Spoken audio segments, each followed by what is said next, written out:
السلام عليكم ورحمة الله وبركاته. ازيكم يا حبايبي؟ عاملين ايه؟ يا رب تكونوا بخير. النهاردة ان شاء الله هنعمل القرص الطرية الفلاحي في البيت، قرص القشطة الجميلة اللي في الشتاء. قبل ما نخش على المقادير، اول كلامنا هنسمي الله ونصلي على الرسول. اللهم صل وسلم وبارك على نبينا محمد. يلا نخش ونشوف المقادير وجمال الحاجة القطنية الجميلة دي اتعملت ازاي. يلا. ما شاء الله طعمها جميل وكانت ريحتها جميلة جدا، والقشطة بتوديها في حتة تانية خالص. يلا معانا المقادير. كمية من الدقيق، اي كمية عندك. انا كان عندي حوالي 4 كيلو دقيق. انا بصراحة مش بعاير، انا اللبن هو اللي بيتحكم معايا في الدقيق. معايا رشة معلقة سكر كبيرة، معايا باكت خميرة، معايا بيكنج باودر، طبعا باكت، ورشة ملح. وهنقلب المكونات الجافة دي كلها مع بعضها كده بالطريقة دي، لازم تقلبها كويس. هنزل عليهم بكوباية من سمسم متحمص الأول عشان أقلبه كويس. ممكن تحمصيه من غير زيت أو زبدة، وممكن تحطي معلقة زبدة أو زيت. معايا كوباية زيت وكوباية سمنة بالطريقة دي. هذا اني اقلب كويس جدا الدقيق كده في الزبدة والسمنة لغاية لما يبقى حبيبات زي حبيبات الرمل كده بالطريقة دي بايديكي بقى، واشتغلي الجمال الحلو ده. عايز عجن وعايز قوة معاكي كده لغاية لما تطلعيها عجينة هشة وطرية عشان تديكي نتيجة ممتازة. وكده هننزل بالكمية اللبن. انا حوالي معايا 2 كيلو حليب، مروبتهم وعملوا قشطة على الوش، حطيتهم برضك. الكمية بتاعة الحليب دي، اللبن الرايب، هي اللي هتتحكم معايا، هي والقشطة. كمية من القشطة كده حلوة كده، خدوا حوالي كيلو قشطة معايا او اقل. هتقلبي المواضيع الحلوة دي كلها كده في بعضها كده بالطريقة دي. ما شاء الله هي اللي هتحكم معاكي. هتدن لو احتاجت دقيق حطي دقيق. هتعرفي ازاي ان العجينة بتاعتك لمت معاكي وبقت كويسة، ان العجين ما عادش بيلزق في ايديكي بالطريقة دي. شوفوا العجينة ما شاء الله طرية وجميلة. وانا بصراحة بعد ما عجنتها كده دخلتها في العجان علشان تبقى القرصة هشة وطرية.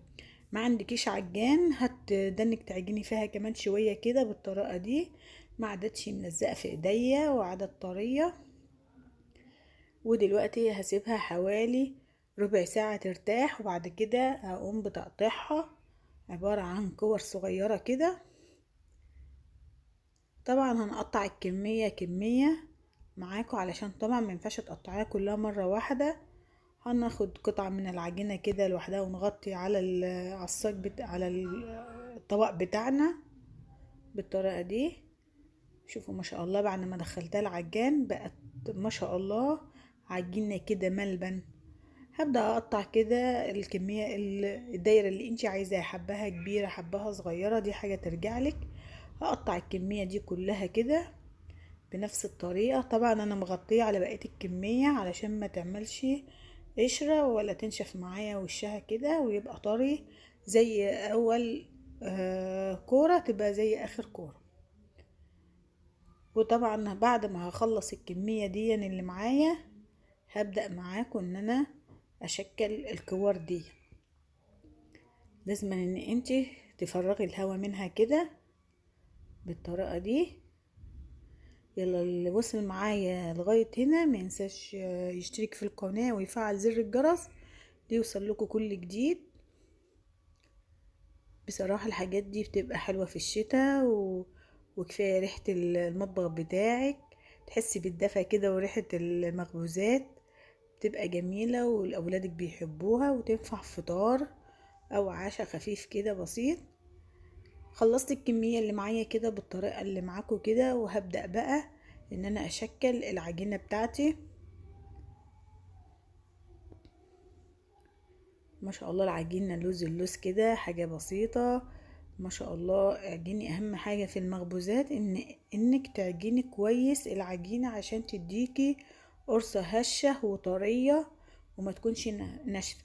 والقشطة بصراحة بتلعب دور جميل جدا سيبك من اللي يقولك حطي لبن حليب، لا حطي لبن رايب.